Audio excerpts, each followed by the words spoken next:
Your Excellencies here present,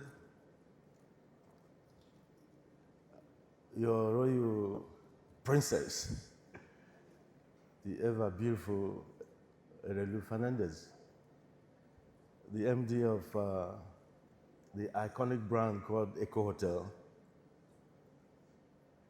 Please permit me to stand on existing protocol. Like my brother from one of the best banks that ever existed in Africa, Zenith Bank, said earlier, I'm very grateful to be here today. I must apologize for coming a little bit late because of taking a cue from what the MD said. He said when you're doing tourism, you have to relate it to your environment. There's no one, fix-it-all kind of system.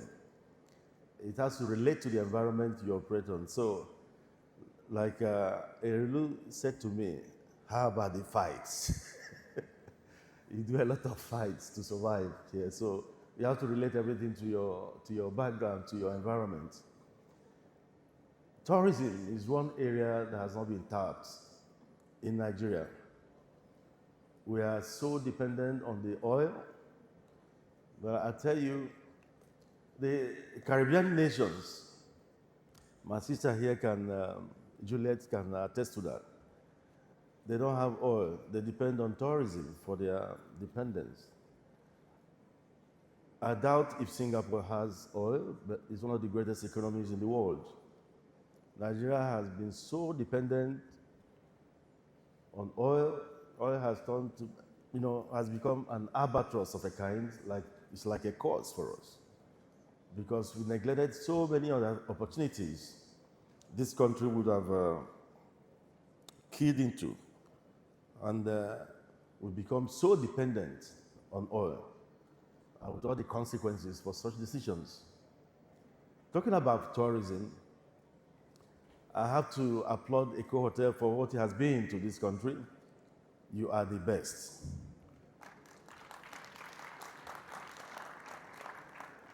If you don't have your occasions in the Eco Hotel, then you've not even started. You are the best. And I could see some others also coming up, like Delboro and the rest. They are doing very well. So it's one area that we really need to look into. There are that of hotel, there are that of infrastructure that will encourage tourism to happen. And hotels and tourism will never act in isolation. You need the airlines also to bring the people in. And taking a cue from what he said, I was listening to him when he said you have to adapt to your environment. Let me go down now to aviation. My brother talked about Kenya and the beautiful airport. You go to ordinary Togo, they have a hub. A former minister of this country took it upon himself to deride Nigerian airlines, accusing Nigerian airlines of not only having capacity, but at the same time, not making use of the Nigerian equidistance. The geographical location of this country is so blessed, so well placed, that you're 9 hours at most to everywhere. The best hub could have been Nigeria, not Addis Ababa. Not Addis Ababa. And we are being derided for not making use of this equidistance, whereby you can go to everywhere 6 hours or 9 hours. But the question is, how about the infrastructure for hub? Airlines don't create hubs. It's the airports that will create hubs. If you have the proper infrastructure in your airports, the airlines will play. The truth is, Air Peace flies about 10 African countries. We operate into 10 African countries. So one day, we decided to see how we can help our nation to create a hub out of this place. And we made the greatest mistake of our lives. took passengers from Douala who were going to just Dakar to pass through Lagos. When they get to Lagos, you needed to put them on another aircraft going to Dakar, one of our own too. When they got to Lagos, the immigration, the customs, they didn't understand what you were talking about. They must get visa. They will first of all clear you. You pass through immigration, you get visa, pay about $400 for visa to come into an African country. Meanwhile, you are in transit. You have no business coming into Nigeria, just that you flew a Nigerian airline going to Dakar. You pass immigration, you pass customs, you pass quarantine, you pass COVID, you pass all manner of uniforms in the airport, even Boy Scout and the Girls Brigade. I'm sure they have forest guard there. So you pass all of them, you go out. Then you go back upstairs to start doing another check-in. Tell me, if you are a foreigner, will you ever want to pass through Nigeria? The answer is no. Yet the airlines are the ones to be blamed. There's no hub infrastructure in any of these airports. So how do you want to encourage tourism? It is one area that has suffered a lot of neglect. Thank goodness this present government has decided to bring down the old Lagos airport and rebuild it to make hub infrastructure available there. Until that time comes in 2027, for now, it is still business as usual. AP's flies to London. You see people from all over West Africa wanting to use APs because it's affordable to go to London. But we don't have any infrastructure to bring them to transit through Nigeria's airport. You're indirectly killing the airline too. But customers, they don't see what the airlines go through. 2 weeks ago, in a space of 5 days, United Nigerian Airlines suffered 3 bird strikes. One bird strike could take out your aircraft for the rest of the year. It could even cause an air crash. APs alone had about 56 bird strikes last year. That equates to 1.001% of bird strike. I mean, that equates to 1.001 bird strike every week, because you have 52 weeks in a week, in a year, and you had 56. Every bird strike comes with delays, comes with cancellations, depending on when it happens. Most times it happens during takeoff, very critical stage, or landing, another critical stage. We should all be thanking our stars and our God.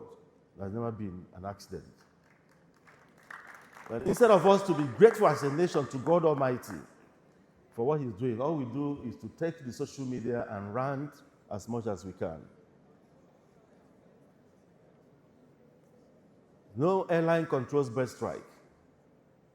Remember, it was a bird strike that caused the accident in America, that made the aircraft fell off the skies and ditched into the Hudson River in New York.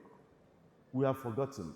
Instead of giving credit to airlines that have been doing the divine job given to them to do by God Almighty, saving lives in critical situations, all we do is take to the social media and rant and rant and rant in falsehood.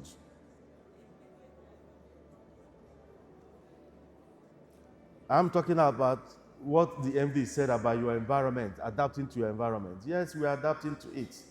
But there's always also a limit to stupidity and foolishness. In as much as we continue to adapt, we also be mindful that some of our actions also may bring about some untold consequences at the end of the day. Thank God the airlines, of which I head as their vice president and leader, we never shortchange safety. No Nigerian airline will ever decide to dance to the tune of sentiments to shortchange safety. Nigerian airspace is one of the safest in the world because The kind of oversight the Nigerian Civil Aviation Authority brings to bear on Nigerian airlines, you can never find that even in the first world. You can't. You have to be proud of what we do here. Let me tell you, the fact that APIS is going to London is not because any government said APIS go to London. Oh, Britain, APIS must come to London. No, government will do that. But you as an airline must pass the European audit. No airline in the whole of West Africa has that approval except APIS. So you can rant and rent the social media space because there are so many people who have been paid or who have taken it upon themselves to damage a Nigerian entity that has helped this country more than any at trying times. But the aviation world is a small world. They know who is who. They know who is safe. They know who is practicing the real aviation. They are not perturbed. That is why our validation does not come from Nigeria. It comes from the whole world. This is the only airline in the whole of West Africa that can do commercial operations into Europe. No other. Because of where they know. This is the only airline in the whole of West Africa that has gotten IOSA certification for safety 6 consecutive times non-stop. No other. No other.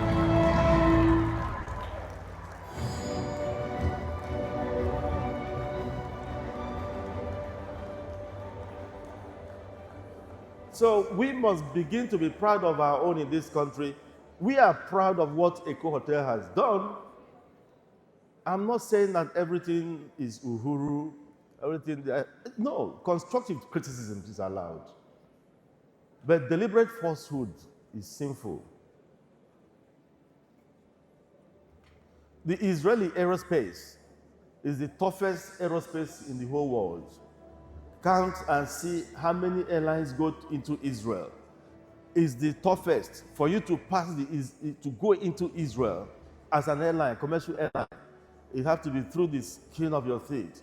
But APIS, in the last 60 years, is the only airline that is authorized to go into Tel Aviv as a commercial airline now.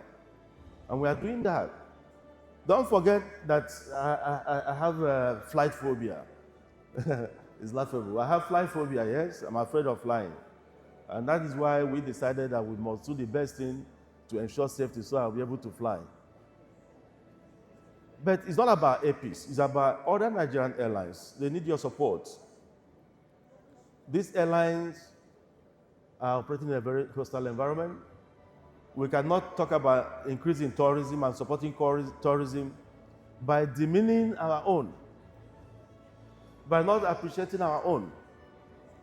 When you continue promoting foreign entities that do not bring any opportunity to you here, you're not being patriotic. I want you to be able to go out there and tell the world that, look, come to Nigeria. When you come to Eco Hotel, you sit there and look at the seas and see everything. You come to Eco Hotel, do this, do that. We are demeaning ourselves in this country. A country of 378 ethnic nationalities. We see ourselves only from our tribe. I'm Igbo, I'm Yoruba, I'm Hausa, I'm Fulani, I'm Ibira, I'm Igala. Even now, I'm naming them. Some others I have not named might even be angry that I didn't call their own. But we have 378 ethnic nationalities. This is supposed to be our strength and not our albatross. It's not supposed to be a curse. And I encourage the young ones to forget the vestiges of the past. We, our fathers, taught us hate along ethnic lines. See yourselves as people from one God. This country is so blessed by giving us these ethnicities. We should harness it. We should harness it. When you talk about tourism, that is even the beginning of tourism. Our 378 cultures, we should sell it. When I go to the palaces of the emirs in the north, My prayer is always, God, we should not allow modernity destroy this culture. Those, if we know what we are doing, those palaces should be turned to tourist centers so that foreigners will come and see how the emirs administer traditional justice and pay for it. And pay for it. Look at the Doba. We are allowing tourism to go down. I thank the federal government of President Ahmed Bola Tinubu for doing this coastal road. It will increase tourism at the end of the day. You can criticize that for all you can. I don't hero worship anybody, but I've been talking about having a coastal road along from the southwest to the south-south. That will open tourism. Remember, some countries depend on their seas alone. And here we have a sprawling geography of seas and sea view, and we're not making use of it. So let all of us support the opening up of that coastal avenue. It will help tourism at the end of the day. I don't want to take your time. I learned from Danny that I'll be speaking tomorrow. They say I should go on.